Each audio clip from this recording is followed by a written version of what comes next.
Hello and welcome to another episode of the FemiNinja Project. And as always, I have a fantastic and fascinating guest with me today. His name is John Geraghty. He is an optimal performance coach, speaker, author of the book titled The Prism of Perspective, and the host of the Prism of Perspective podcast, who confronted his own struggles with alcohol and disempowering beliefs, which led him to a path of discovery of his own potential as well as a path to purpose, joy, and positive impact. This transformation inspired him to coaching others to live their best lives. He is a champion for life optimization, including aging powerfully, brilliantly, and joyfully. Who doesn't love that? And the creator of Fitness Presence. John, thank you so much for being here and welcome to the show. Thank you so much. I'm really excited to be here.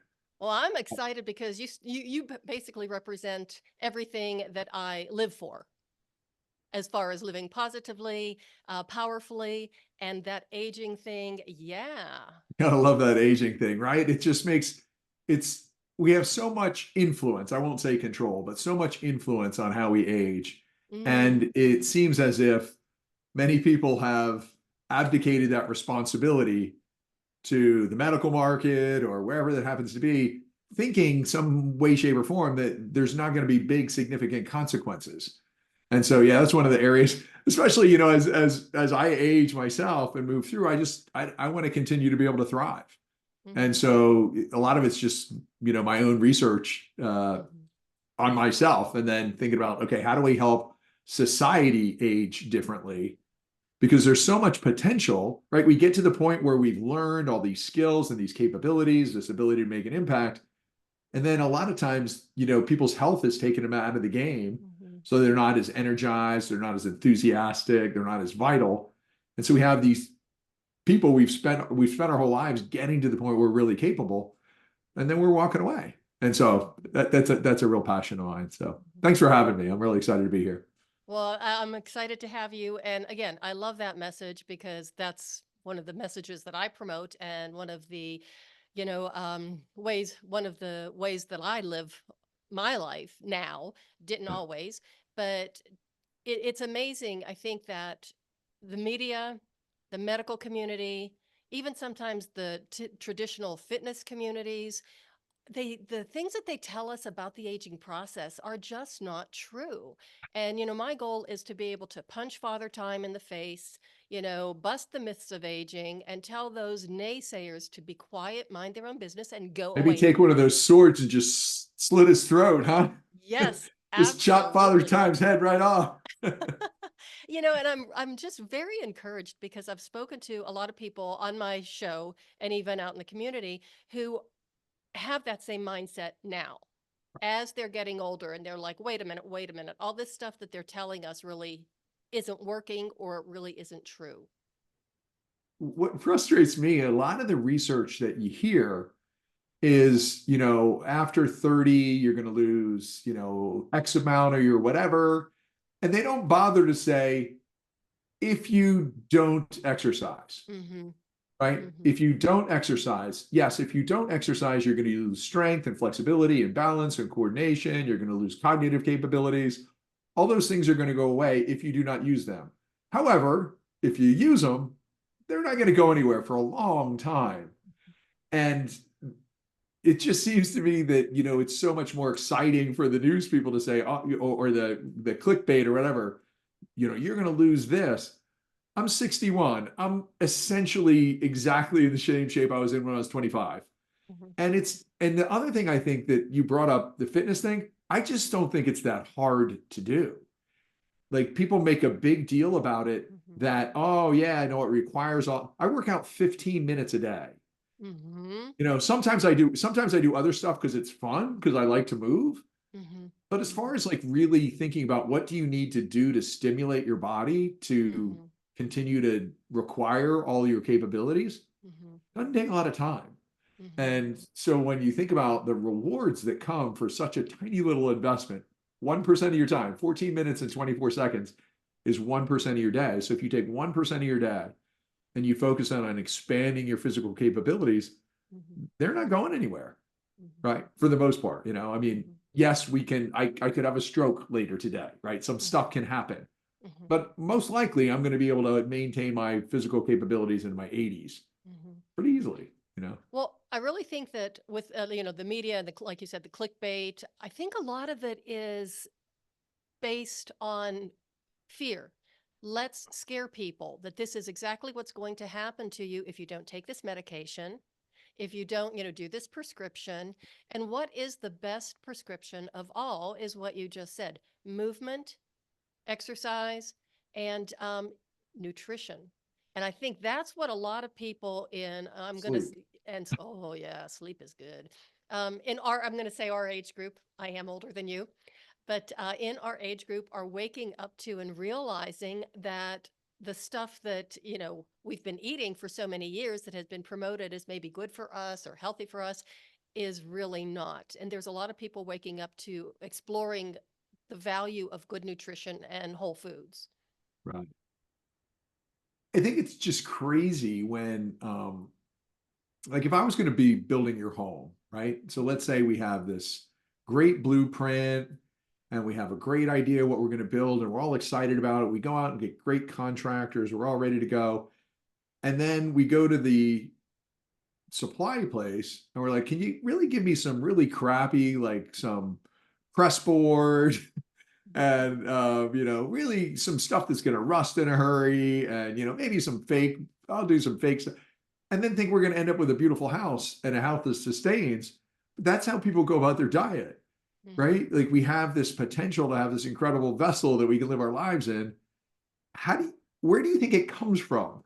Like if you're not eating the nutrient, like how's it getting there? Like how do you think that's going to happen? Mm-hmm. And it seems like many people are, oh, it doesn't. Yeah, it matters a lot. Mm-hmm. Matters a lot. And so again, that's another thing that's pretty simple though. Mm-hmm. We can argue around the edges of when I first got into really paying attention to this, there's so many different diet books out there to read, right? And so you can read stuff on like keto or carnivore, or Mediterranean or zone or vegan or vegetarian or whatever it happens Fasting. to be, Fasting's a big one. fasting. Um, But what it seems like is and they all will say, look, our results versus, and they're all comparing themselves to the standard American diet, right? So they're all better than the standard American diet, where there's a ton of artificial foods Mm-hmm. and food-like substances that are making up your nutrition. Mm-hmm. But if you look and you say, okay, what do these things all have in common? They're basically you're eating whole foods. Mm-hmm. You're eating whole foods and hopefully if you're doing, if somebody's eating carnivore, hopefully you're eating grass fed, right? Grass fed, Mm-hmm. grass finished, because otherwise you're eating worse garbage than anyone else is. Mm-hmm. Um, but when you just do the basics, the old 80-20 thing, right? Mm-hmm. Do the basics and then we can argue around the edges. But I think that for the most part, if we do the basics, make sure you're getting good sleep, make sure you're challenging your body, creating an environment that forces your body to be capable because it anticipates that for the future, right? It's just a Mm-hmm. survival mechanism. Mm-hmm. So if you create a somewhat challenging environment in all the different physical systems that you have, then your body's going to keep adapting to that. And so to me, that's just so simple. And the rewards are so huge. I love the word challenge yourself, or the phrase challenge yourself, because I think that even when we do at a certain age want to start challenging ourselves in different ways, there's always those people who are saying, don't do that, you're going to get hurt. You can't do that, you're too old. I started dancing when I was 19. I started taking ballet classes, which is really, really old for ballet. And I cannot tell you how many people said, you cannot do that. You are way too old to start dancing. You're going to get hurt. Ballet is for children, ballet is for professionals. And here I am now, many years later. I think I've been dancing 47 years. I'm not sure. And added several other things, as well as martial arts and another dance form I won't go into right now. um, I'm 100% in agreement. And I'll even switch on that. So I like to dance. Mm-hmm. And so like fitness presence is actually a combination in my mind of Tai Chi, Qigong, contemporary dance Mhm. and strength training. Mhm. And so I like to move. And so a lot of the movements that I do are dance looking like, right? So they're Mhm. fluid Mhm. and I like the study of flow. Are you interested in flow, like the psychological state of flow? No, I really never got into that. I am something, I don't know if you've ever heard of Feldenkrais. What's that? It's a highly sophisticated form of neuromuscular re-education based on the neurological principle of neuroplasticity. It's movement. Okay. And it's activating the nervous system in a very gentle and safe way through very gentle movement. And the Right. movements end up getting, progressively more challenging, that type of thing. Right. But anything I think that, like you said, the Tai Chi and the Qigong, anything that really integrates that mind body connection, because a lot of people think of exercise. When I hear the word exercise, oh, it gives me the heebie jeebies. And I like to tell people that I'm a recovering physical therapist who hates exercise and thinks that chocolate is food, because it is. But it's the movement that really counts and the Right. quality of how you're moving. And yeah, I did go to your website and I saw some of your pictures are great. There's a picture, just the listeners, I want you to go to John's website and check it out, because there is a picture of him on the beach, standing on one leg with the other leg in the air doing this incredible stretch. Yeah, it's and like you, right? I'm in my 60s and again, the interesting thing is that things don't really go away as long as you use them. I mean, I know eventually they do. We all die, right? There's going to be a come a time where, but it's certainly not the 30s or 40s that they're telling you about. Mm-hmm. And you said something also that I really liked. When I think about exercise, I'm very much like, so I started working in the field of exercise. I studied under Arthur Jones, the guy that invented high intensity strength training. He's the guy Okay. that started Nautilus, Oh, right? wow. So I worked indirectly for him. So he was in Deland. There was a big health club, one of the best health clubs in the world, Gainesville Health and Fitness. And when I was in college, that's where I worked. So I got exposed to principle centered exercise. And so Arthur described exercise. He says exercise is when you intentionally place a demand against the function of a system or a structure that challenges the capacity of that system or structure and forces an adaptation, right? So that's why Mhm. exercise works.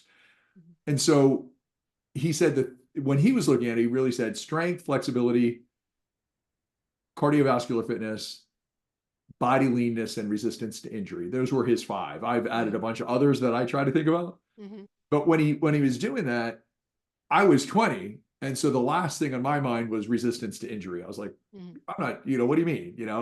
I don't have to worry about it. As a 61-year-old, that's at the top of my list. So I Mhm. do exercise whenever you injure yourself, right? It's because there's a force that exceeds the structural integrity of whatever the system is, right? Mhm. Otherwise, there's not an injury. And so force equals mass times acceleration. So if you're doing movement and you slow it down and you take out weight, the chance of an injury is radically decreased. Mhm. And so when I move very deliberately, and you'll get this as a physical, like I do, all of my resistance is actually internal. So I do a lot of antagonist resistance. I don't ever touch a weight or a machine, or it's all internal. Mhm. And so in that way, it allows you to strengthen your body, but there's never a time where there's momentum with weight that's going to get out of Mhm. hand. And all of a sudden I'm like, oh, my shoulder's screwed up or my Mhm. hip screwed up. And then the other part that I think so many people miss is you're only gonna improve a tiny little bit no matter what Mhm. on an ongoing basis, right? You're going to compound that. And sometimes people think, okay, here's my fitness level, here's where I'd like to be. Mhm. So my workout should be like this. Mhm. I'm like, no, no, no. Where you are. Here's where you'd like to be. Your workout should be like this, like Mhm. just a little bit ahead of where you are. And then you can gradually compound. And over time, you'll be out here, but you'll get there without having an injury. Does that make sense to you? Is that how Oh, you absolutely. experience it as Yeah. well? As a matter of fact, I built my entire physical therapy practice. I had my own practice for 18 years, and I built it all on that theory, Right. because and I got a ton of clients, mostly women, who had boyfriends or husbands who were very kind and would buy them gym memberships and stuff, and get back in shape, being very supportive. and they all were just broken. They were so badly injured. And, especially as we mature and, I don't want to go to a gym. Well, I'd never go to a gym, but I wouldn't want to go to a gym and have 20-year-old, Brad or Tiffany trying to teach me how to get strong and work out because they do Right. not know what a 60-plus-year-old body is like. And I'm not Right. saying that we're decrepit. It's just that we have to work smarter, not harder. And the benefits to doing that are absolutely just exponential. It's just, I tell people it's like putting money in a piggy bank, that loose change. You just put a little bit, and it's like, oh, it's not going to do much. It's not going to do much. It's not a whole lot of money. And then in a year, you can take a vacation on that change. Yeah. So it's just little small steps. And the other thing that I'll say that I think is along the lines of what we're saying, I feel like I get more fit every day, like still today. And I'm aware that sometime in the future that I'm not going to be able to say that, but it's not today, you know? And so when I hear, oh, we lose our strength or we lose our this, like, no, we don't. We don't. If you think about, we are part of nature, Mm-hmm. right? And I happen to be someone who believes in evolution, both on the grander scan and on the personal side, right? Mm-hmm. You have the body that matches the environment that you've created. Mm-hmm. And so if you continue to gradually create a little more resistance or need for cardiovascular flexibility or whatever it happens to be, your body's going to do that because it thinks it has to in order to survive in this environment. Mm-hmm. And so then by just gently doing that on an ongoing basis, there is really, I mean, I know there's a limit, Right. but it's way different than most people think. I laugh sometimes. I'll hear somebody say, oh, I'm in pretty good shape for 40. I'm like, what the hell does Oh, that mean? oh. For 40 and you're talking about age? Are you kidding me? But that's typical though, because, even, when I was growing up, 40 was, like death, and it was Oh yeah. just, oh, you're so old at this point. And I thought, God, you know, uh, you got to have something to live for. And I have to Yeah. tell you what Yeah. one of my, and I'm using air quotes here, favorite myths of aging that they tell us all the time. You're going to shrink. You're Oh going yeah. to lose length in your Right. spine. Your spine. Yeah. Your spine is going to compress. That's natural. And you're going to Right. get that, middle age spread. You're going to not have any abdominal or core strength anymore. I'm 68. I have not lost 1 millimeter. I Boom. am the same height that I was when I was in college. That's fantastic. Yeah. And that's what, if we can do a better job of communicating that, the idea that people don't know that Mhm. is just sad. And again, so you look at what you're doing today in your life. Mhm. I imagine you get this question as I do, like, when are you going to retire? And and you're like, to do what? Like what? Like not everybody's as fortunate because sometimes people get jobs that they don't really love or that Mhm. are physically demanding in a way that's really difficult for them. And I get it. But if you're kind of a white collar or a creative Mhm. that has been able to shape your world, you should be doing all the things you love to do. Mhm. What are you going to retire to? Mhm. You know, we're having a conversation, right? We're newly acquainted. We're having a fun conversation. That's some of the favorite stuff I do is meeting new people, learning about new people, helping people think about their vision and what they want to create in their lives and how do they tap into their strengths. I'd way rather do that than go golf for 4 hours. Ugh, yeah, no kidding. Me. And again, if I were to go golfing, the thing that I would love, and I know this is true for a lot of people, is the relationship. Mhm. I'd love doing the same thing I'm doing anyway. I'm just not necessarily on a golf course. I'm somewhere else. So anyway, that's a great thing. And we need to make sure that our voices are heard Mhm. and that while, there are a lot of voices out there, like you said, people that are starting to see this differently. Mhm. I I think there love still needs to be a building to the point where we really have built the momentum and the whole story of how we're going to age is gone. I love the one word that you used more than anything, relationships. Yeah. because that is so important too as we get older. It's relationships and community. And as a matter of fact, I was having lunch with a friend yesterday. This is really silly. We haven't seen each other in 11 years and we don't live that far apart. And we went to college together and we actually moved out to Denver together. Oh, And it was like the wow. last two times that we saw each other was when we were both in Pittsburgh for a reunion. And this is really stupid. We live so close together. But we were talking about the different communities that we've been part of over the years.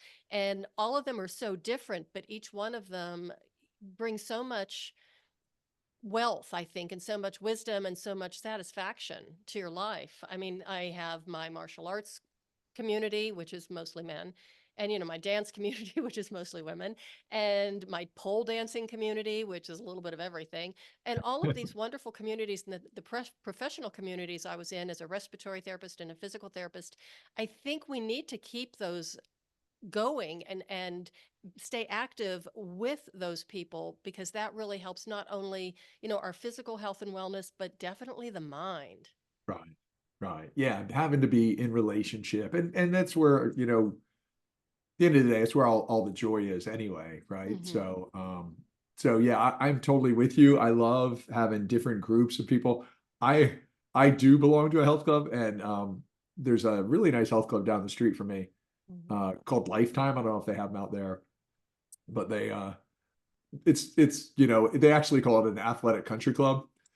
So, but it has great dance classes, Hmm. great yoga classes, spin classes, all kinds of different things that you can take if you want to. I like to dance, and like you said, I'm the only guy in there, you know. And so it's me and a bunch of women, and but it's fun. And I think they kind of get a kick out of there's a guy in there that actually can move. And so but I find that a lot of fun. I also just this weekend had an opportunity to spend some time with a friend. I become a part of this book club because they read my book. Uh-huh. And so I started following, and just I joined in with them. And so right now we're actually reading the book Super Communicators, which is excellent, by Charles Duhigg. Um, Mm. but it was one of the gentlemen. So they're all younger than me. They're all in their he was turning 38. And so I went to his birthday party, and I was the only one that wasn't. I think 39 might have been the oldest. But that's also something I think is really important. Make your groups have a Hmm. variety of ages and interests, and Hmm. otherwise, we can get into this little bubble world where we're just reinforcing our own world perspective instead Hmm. of challenging it. And so I think that's one of the great things too about. Actually, that's one of the reasons why I keep up with the pole dancing, because I can be in a room with a bunch of women who are so much younger than me. And I want to be able to have those conversations and to be able to hang out with them. It's just really, really fun. And then of course they're looking at me going, thank you, because now we know that we can do that still when Right, we're in our late 60s. right, yeah, no doubt. That's so cool. It is so fun. So one of the things that we tapped on a little bit that I'd like to get into a little deeper Hmm. is you mentioned the Prism of Perspective, the book, right? Hmm. So I wrote a book called Prism of Perspective. I have a podcast called Prism of Perspective. So obviously it's something that I have interest in. And I want to kind of describe it because I think it's a neat mental model. I read something yesterday. I don't recall the quote, who it came from, but it said, all models are wrong, some are useful. Hmm. And so I hope this is a useful model, though I know there's elements of it that are wrong. So the way the prism of perspective works to me, and kind of how I came to this, is we mentioned that I was an alcoholic. So I've been sober for 32 years. And 32 Congratulations. years ago, I I didn't go to AA. I really turned to personal development. And so, but I turned to personal development with a lot of fear around relapsing into Hmm. alcoholism. And so there was a real hunger. And so for 30 years, I've basically read a book a week for 30 years. I Hmm. just kind of got in the habit, and you keep going. And it's kind of cool because once you've read a ton of different stuff, it's actually easier to learn because everything has a place to go. Like, this has an Hmm. association to this. This is similar to this. This is like this, but it's a little different. And so the speed of learning is really good. And as we're aging, that's something that's really important. But I wanted to think about like a way of kind of really thinking about how do we develop? how do we hold ourselves accountable or measure ourselves in different areas that really make a difference? And then how can we grow? And so the Prism of Perspective looks at the idea, the Dark Side of the Moon album cover, Yes. right? So it's basically looks like that. And so you have where the white light comes into the prism. So the metaphor here is that white light is actually your life, right? And that just like white light has all the colors of the rainbow contained within it, that your life comes at you with all of the possibilities of your life is contained within that opportunity, right? And that based on our beliefs, which is the front side of the prism, and then our energy, which is the bottom, and then our presence determines whether or not we live life as, and that has a rainbow of colors: victim, fighter, contributor, negotiator, collaborator, partner, or co-creator. And so the idea is like we have opportunities to challenge our beliefs or create different habits for our energies or practice presence so that we have good raw material coming in, that we have the energy to actually do something with it, and that we still have the ability to fine tune our interpretation so that we experience life in a really positive light. And that it's really all up to us. But I think it's kind of, for me, I thought it was really cool to be able to lay it out that way and then break down, like, what are your beliefs? You have your identity beliefs, what's true about you, right? Somebody has a belief about themselves or their future where they're envisioning themselves aging in a particular way. You're going to attract that into your life because you're seeing all of the information that you want to create, whatever world, you can find it if you're looking for it, and you're looking for what you believe. That's the way the brain works, right? If you believe something to be true, you're basically looking for confirmation. And so when you're looking out into the world, if your expectation is that you're going to age powerfully, brilliantly, and joyfully, you're looking for places where there's evidence of that, right? If you're looking for using your life and building your life based on your strengths, you're going to look for opportunities where your strengths would add value. Whereas if you're feeling that, life is, that you don't have this future potential, you're going to have evidence of that. The other part that I thought was really cool that I created is me telling you I'm cool. I noticed that, but I just was going to gloss over it. Don't bother. I think if you can't advocate for yourself, right? If you don't think that what you're up to is kind of cool, then you should go do something different, right? So I think this is kind of cool. Good point. But the second part of it, so I have identity beliefs, then beliefs about others, and then global beliefs as my structure for how beliefs come in. And what I was doing is I was doing some work in compassion meditation, right? So, and the way I was originally exposed to that was the idea that you kind of start with your very narrow circle of you and your spouse or your kids or whoever, and then you gradually build out this compassion circle. And what I found is I was doing that and I was feeling like, oh, look at me, I'm so compassionate. But the truth is I still had a lot of places, and I still do have places where I have hangups, right? Where the truth is I wasn't as open and compassionate as I might otherwise be. And so what I thought about is I drew like this pizza and I thought about like, what are the ways in which I have prejudice? And by that, I just mean prejudgment, right? Like I'm not trying to run around and be a prejudiced person, but we all have prejudgment. We all have snap judgments. And so you think about, is it around race or nationality or politics or sexuality or economics or education or health, or what are the things? And then looking at that, I looked at the same rainbow concept and said, the lowest level is hatred or contempt, right? So if I have hatred or contempt for somebody, and then I might have dislike, and then I might have pity and sympathy and empathy and compassion and love. And instead of kind of having this global compassion thing, I spend time thinking about different areas where I know my prejudice, my prejudgment is limiting my ability to connect and collaborate with people. And thinking about like, what would I have to believe to be true in order to shift up a level, right? So maybe I'm at pity, right? Which sometimes people think pity is a nice emotion. It's not. it's about separation and condescension, right? Mm-hmm. I feel sorry for you about having that thing that I don't have. Mm-hmm. And so like, but places where I might have a prejudgment around somebody's perception of something or their inability to understand something or their, from my perspective, being really misled in a particular way. And then think about how can I see them more completely as people rather than just like what other identities do they have Mm-hmm. rather than to look at that one narrow identity. I find that was fairly helpful. And again, the whole thing, what we're trying to do is allow in the energy that's going to give us the greatest opportunity to use our personal energy to create the lives that we're really looking to. Like, how do we want to create joy, impact Mm-hmm. in our lives, right? And so that's kind of the prism of perspective. And so the podcast is really a conversation. We should have it one day about each person's life and where they are as it relates to their beliefs or their energy or what is their habits. And so that we can think about, well, how do you create that world? Mm-hmm. And how do you continue to enhance it? Because it kind of gives us tools. Like sometimes people are like, oh, you should have a better attitude. And you're like, oh, okay, so what does that actually mean? And what am I supposed to do? And I think it's sometimes helpful to think about, here's what it means and here's what you might choose to do.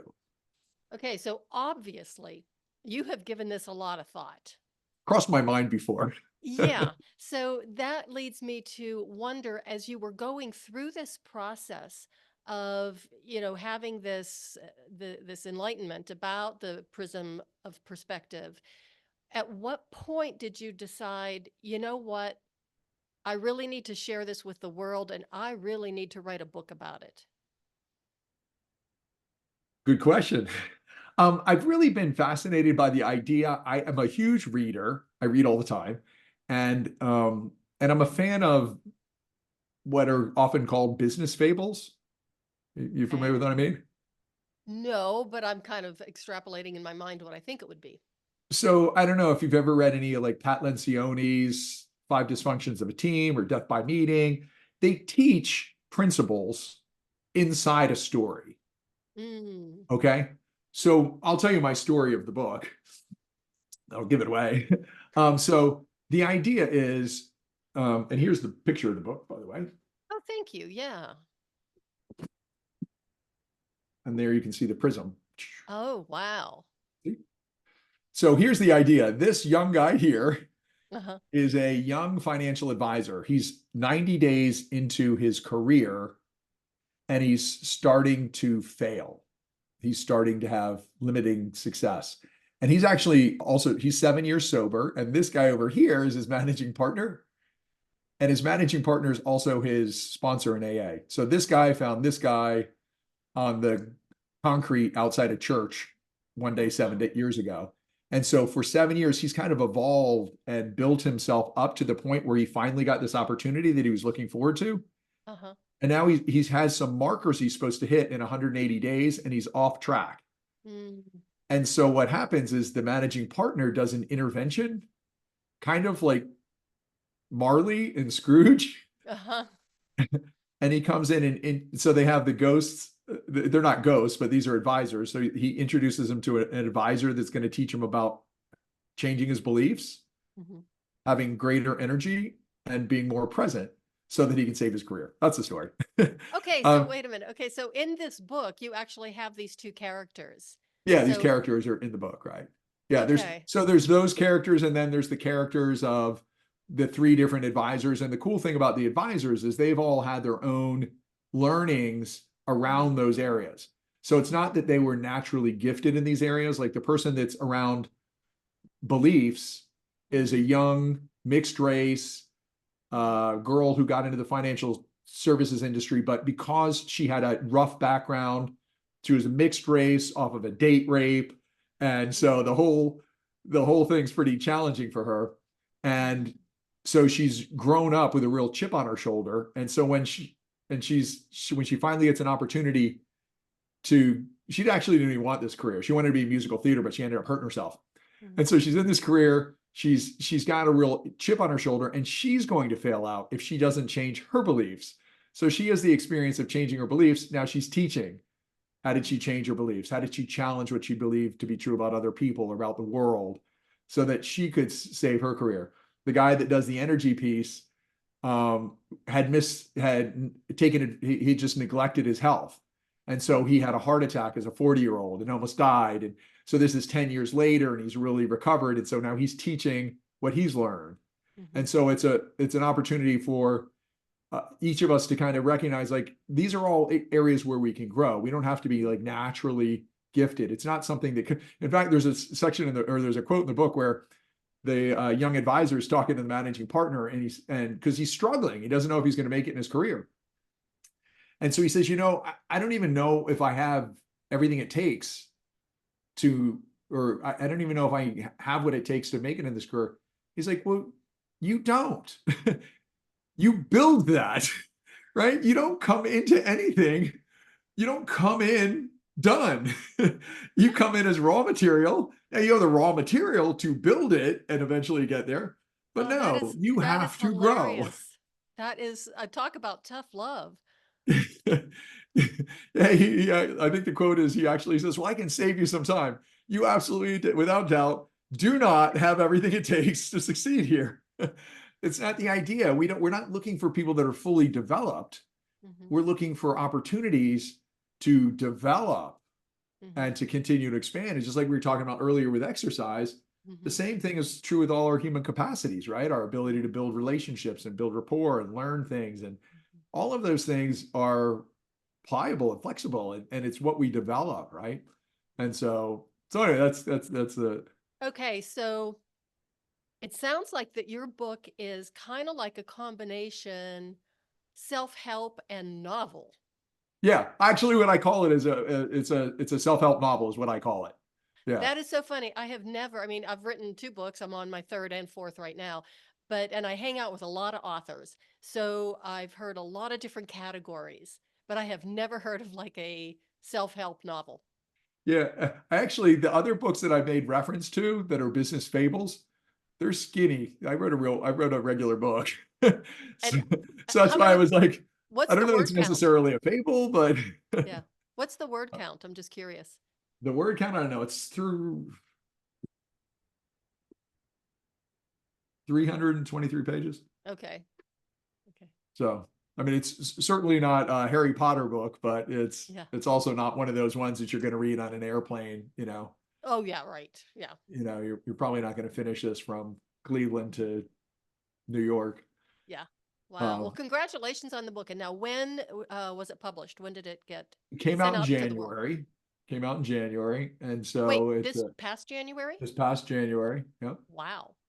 So. Okay. So another question for you: when you got your first copy of your printed book, what was that experience like for you?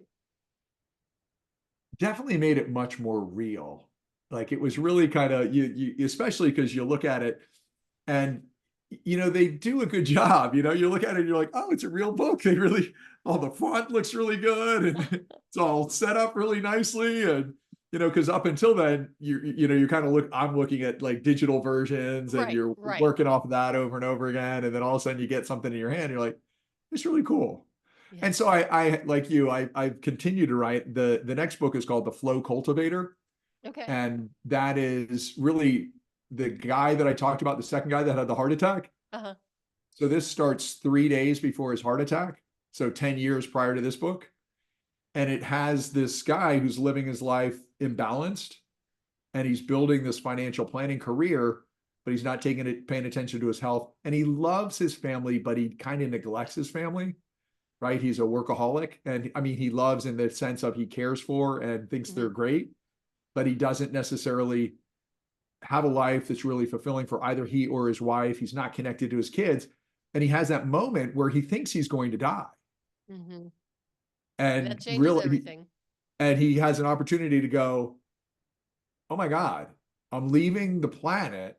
Mm-hmm. And this is what I have created. Mm-hmm. And so they, as a family, have this pivot move where they think about what really matters to them and how do they build a life of what I call like a high flow lifestyle, where you're, understand what are your goals and objectives, how do you integrate those effectively, and then how do you build a life that's challenging but also allows for recovery and recuperation and joy.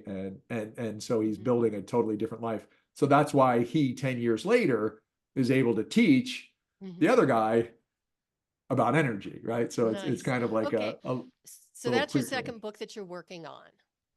I suspect that there's probably going to be more in the future. What do you think? Absolutely. I mean, I found it's fun. It's a fun exercise. The other thing that's kind of, in my opinion, fun for me is I can go into the prism of perspective and I can pick out, like, so basically what I did is I just picked out the energy piece, right? And I can teach about the energy piece and flow. There's great story to teach about presence and expanding space between stimulus and response, and how do you live in that present moment. And so there's little stories inside that I can kind of play with, because really everything I want to study forever essentially fits inside the prism of perspective, right? I mean, it's very comprehensive. So maybe it's too comprehensive in a way that somebody's like, well, tell me the two things I should do.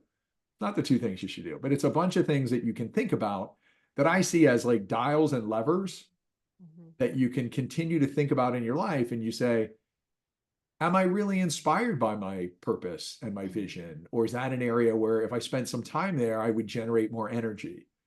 Or how am I, how are the stories I'm telling myself about other people impacting my ability to actually build rapport?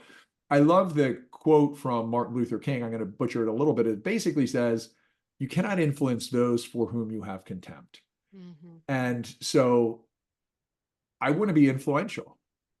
I think that there's an opportunity and a necessity for us to revisit how we're doing the world, essentially, right? How we're doing society, and pointing fingers and having other people be wrong, and no one's going to listen to you. I mean, you're going to be in your own little choir, singing your song, celebrating how cool you and everybody that thinks exactly what you do are, but you're not really going to change anything.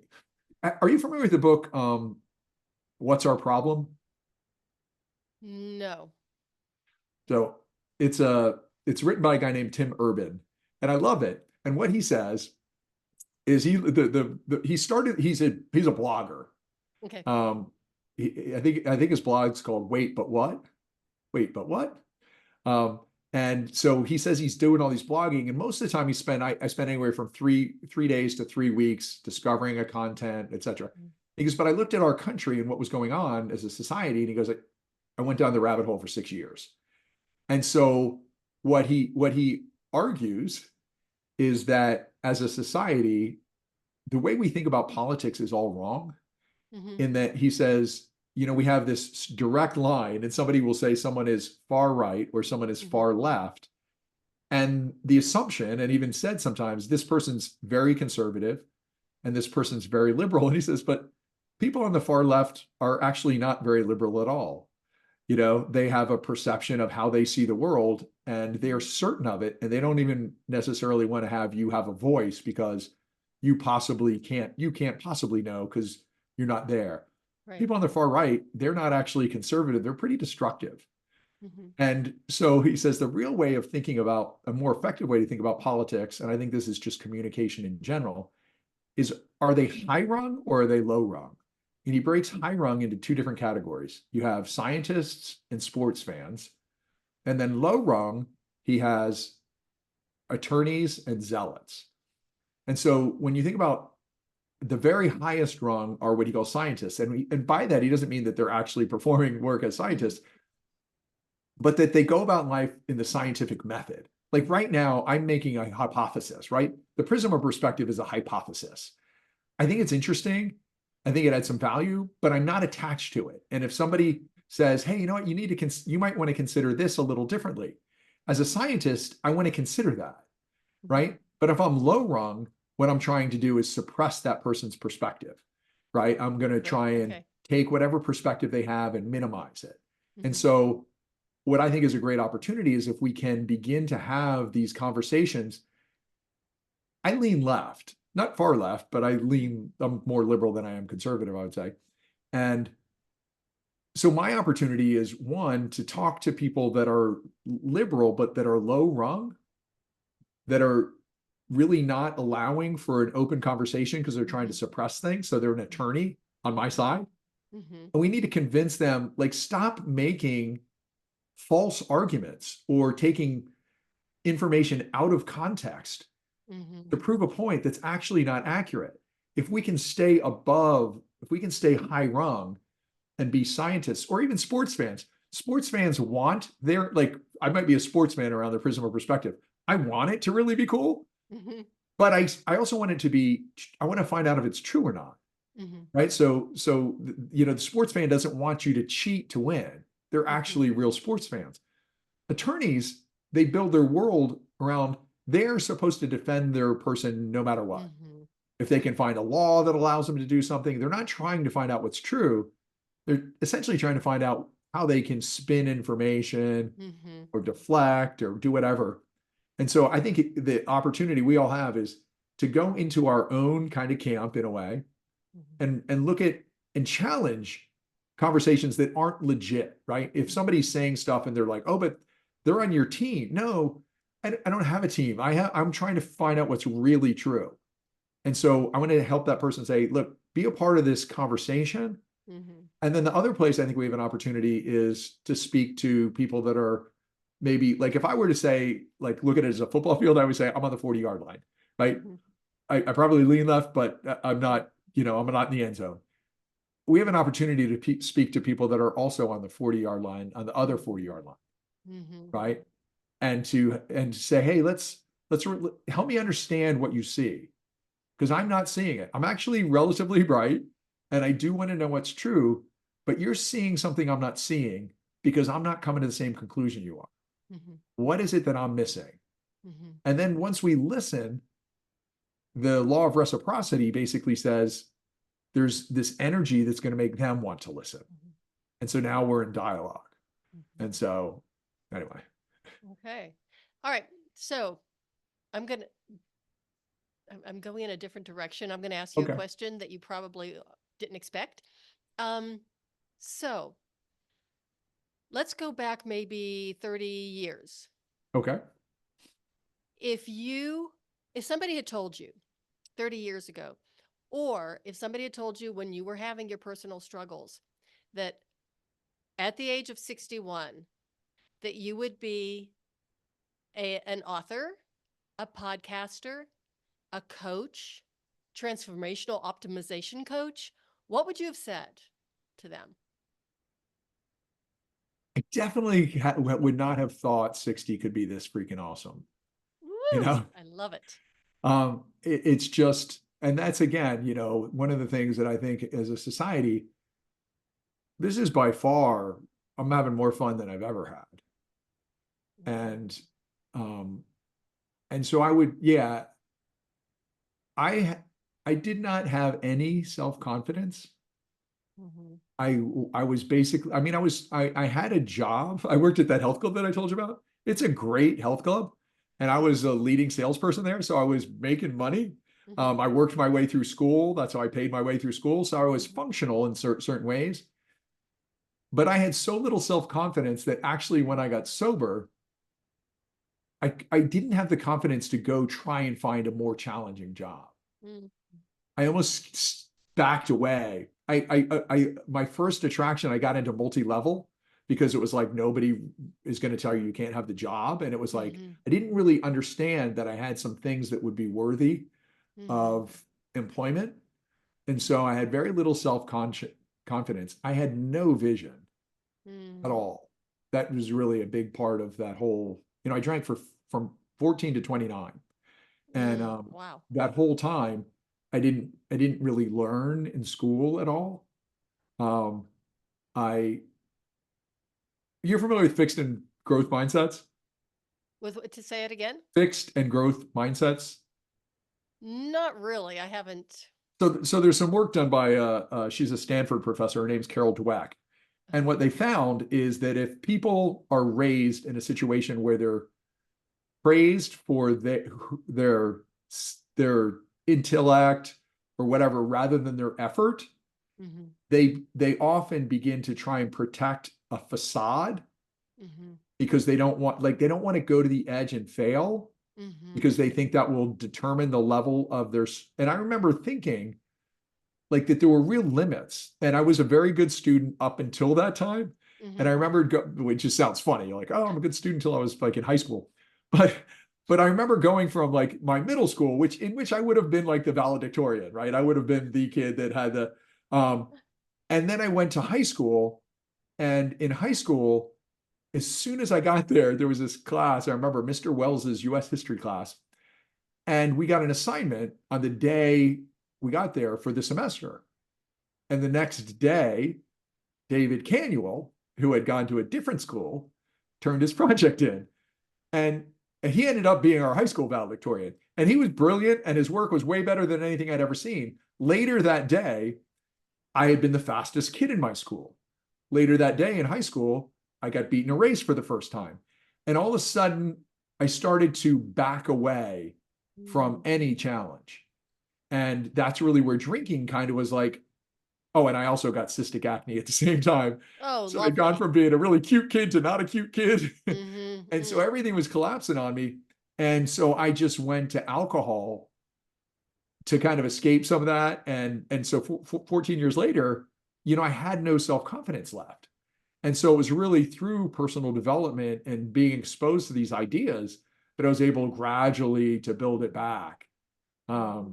To the point where I get on your podcast and I tell you, this thing I did is really cool. Well, I think you are really very cool, John.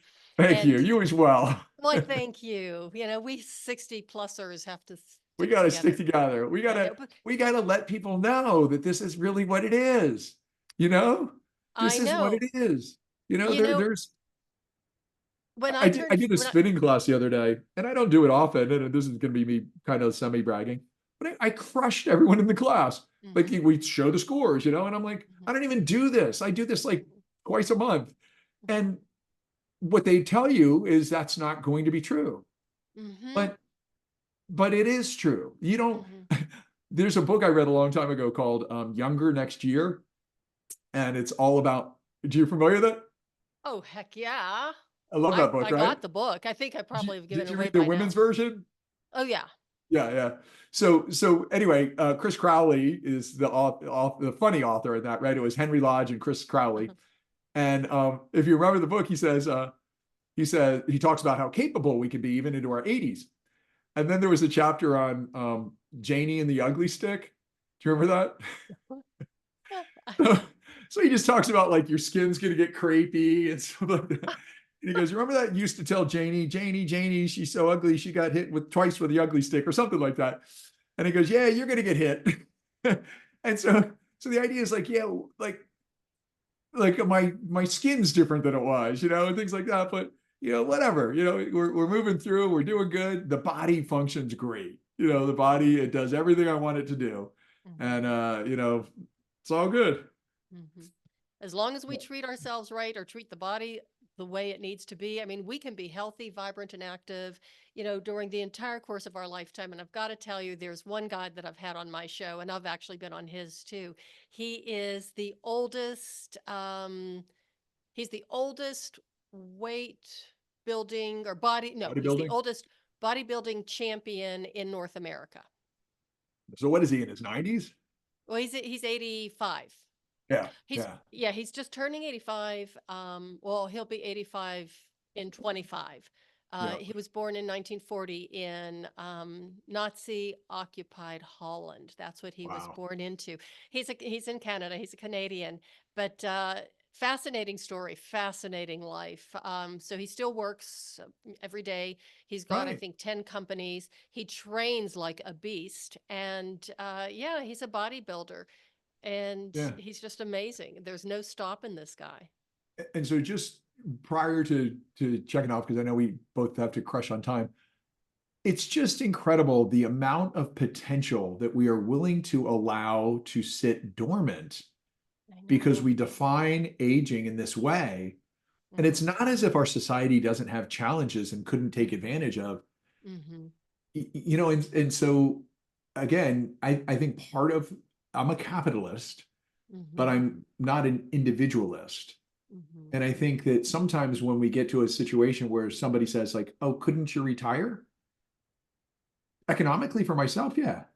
Mhm. But there's a lot of things still to do, and contribution keeps us alive Mhm. and it keeps us thriving. And so, I think it's just many people have this thing built up in their mind that they're going toward retirement without really thinking about what does that mean? Yeah. And do you not have something to contribute Mhm. still? Because we certainly need some help, Mhm. you know, from my perspective. Well, and when we retire, I mean, you're giving up on yourself is my perspective of it. Right. Because like you said, there's still so much to do. There's so much that we have to offer. And my personal goal is to create a society that, is vibrant, healthy, and energetic, doing everything they want to do and love to do every moment of their life until the end, and to be just healthy and strong. Yeah. Well, that's awesome. So I'm happy to be on this journey with you. Thank Well, you I so much thank for you. having me on here Thank today. you. Well, This was before we great. before we sign off, I want you to share with the listeners how they can find where they can find you, how they could connect with you if they want to get a hold of you, get your book, listen to your podcast. Just give a rough. Yeah. So the podcast is everywhere. It's called it's on all the different platforms. It's called The Right. Prism of Perspective. The book is of the same title. You can get it on Amazon. It's actually the Audible ended up not coming out perfectly, so I'm redoing it. Oh, Um, there was some editing done where they literally like, so I don't know if anyone else has done it, but anyway, when you're reading, even though we all know how to read, it's more challenging than you might believe. And so there's a section where I was doing it and I'd made a mistake. There's several different mistakes that I didn't notice and they just weren't perfect. And so, but one of them I was like, oh shit, go back. And they literally left it in the book. So I'm like listening to my own book and I'm like, oh, that ain't gonna work. I think that is Like in the middle of hilarious. you read this book, all of a sudden the guy says, "Oh shit, go back." So I narrated my first book is on audio or Audible. And I did narrate it myself, but I was in a professional sound studio, and I did the same thing as I was reading it. And it was like, oh my God, because there was like such a blatant mistake, but it wasn't that big of a deal. It was hip, hips instead of hip, something like Yeah, that. yeah. And it just like Mine was a bit smacked me bigger in the than head, that. like, how come, I didn't pick it up, my editor didn't pick it up, the, proofreader didn't pick it up, and they're just like, okay, cut, we'll delete that, start over again. But yeah, it, Yeah, it was yeah, quite the experience. yeah. So I'm in the midst of redoing that. So that will be back on Audible, and my website's both John at that's my email, John at Courageous Authenticity or John at Fitness Presence, and then both of those .coms, Courageous Authenticity or fitnesspresence.com are One last places. thing before we sign off, in regards to your fitness presence, do you work with people online? I do actually. I'm about to have an app come out. Okay. So I'll just take a moment. Fitness presence is it's something I'm really super passionate about. Sorry about this. Hmm. But it's an approach to exercise that literally works on like 20 different elements of fitness. 15 of them physical, 5 of them cognitive in my Hmm. mind, right? And it allows you to work on all of them without any equipment, anywhere you want to do it. Hmm. And like that picture you made reference to, Hmm. I work out at the beach a lot, or if I go into the mountains, I work out in the mountains or find a waterfall or some beautiful place to do your movement. And what's great about it is regardless of where you are, we were talking about exercise differently, wherever you are, it meets you exactly where you are. That's what exercise should always do, meet you exactly where you are, and then gradually allow you to build your capabilities to the point where it's all the same. Like sometimes like I have pretty good flexibility and balance now because I've been doing it for a long time. Hmm. But if my leg's up here and your leg's barely off the ground, but you're still losing your balance a little bit, then that's where you need to be. And pretty soon you'll find out you can pick your leg up a little higher, put it a little more to the side, and you'll have balance there. So it's all very progressive. So yeah, that's it. Fitnesspresence.com is just the website on that. But then there's going to be an app coming out. It's a little 21-day challenge. So Nice. it'll be fun. Yeah. Okay, 21 days. one last question. I have to ask this because you said, you do exercise on the beach or when you're in the mountains. Where are there mountains in Florida? There are mountains in North Carolina. Okay, okay. Yeah, so we like to go hiking. And so like if we go like my birthday's in October, so a lot of times we'll go to like outside of Asheville or something, Mhm. and there's all these beautiful waterfalls. And so I'm always like find this beautiful mountaintop Mhm. where I can, really see the beauty and be in the middle of all these colors. And for me, I love to move. And so Uh-huh. it's just like a really cool thing to be in the middle of nature and not be attached to something, right? Mhm. There's no equipment necessary. Mhm. I don't have to have anything else. It's you be your own gym, right? You allow your Mhm. body to be your gym. And, Perfect. Yeah. and Well, so, I had to ask that question because being a Coloradan, oh I yeah, I wasn't born know. and raised here, but being a Coloradan, we're a little bit of like mountain snobs. So I just Right. wondered, Florida, that doesn't sound right. I do love Colorado. I love the mountains of Colorado, and I love the mountains of North Carolina and Colorado are very different. Um, Very different. Yes, I've gone to the mountains of North Carolina, and it was beautiful because when we went, it was very like misty and a little overcast, and it had a very, you yeah, know, Smoky Mountains, right? yeah, it was That's what they very call them, the almost Smoky Mountains. That's why, mystical. right? Yeah. Yeah. So yeah, it's really, really fun. And yeah, most of the times mine's at the beach. So Hmm. another thing is that on my YouTube, which I don't know the name of, I think it's John Geraghty. Sorry about that. We'll have it on the show notes with more I accuracy. think I already put it in the show notes. Okay, great. So anyway, I've begun to post some workouts. So if anyone Okay. just wants to go look at a workout, I do a pretty good job of describing what's going on inside your body as you're going through it. I find people tell me that it's pretty easy to follow and that it's helpful in that way. So yeah, go check that out. I'd Okay. love to help you in any way. Sound Okay. good? Excellent. Excellent. John, thank you so much for being here today. I've just loved our Thank you. conversation. So Very fun to much talk to enjoyed you. it. And Absolutely. really, best of luck on the next book. And please keep in touch. I Once it will. does get published, we can have you back on the show and you can talk about that. Yeah, and what I'd love to do is flip it and have you on my podcast. So Oh, I'll I have would love that. so Well, we'll you know flip how to that, get a okay? hold of me. We do know how to get hold of you. Thank you so Thank much. You're Take care welcome. now. Thanks Bye-bye. again, John. Yep. Everybody, thank you so much for listening. And boy, share this with everybody you know because this is such important information. We can be strong, fit, healthy, vibrant, and have incredible energy, our entire life as long as we treat ourselves and our bodies the way we need to and give it what it needs, what it wants, what it asks for, which is movement, meditation, sleep, nutrition, and a few other things, but those are the main four. So just keep that in mind and remember we can be, it's our life and we can live it the way we want to. And don't let anybody tell you that you cannot. And that is the way of the FemiNinja.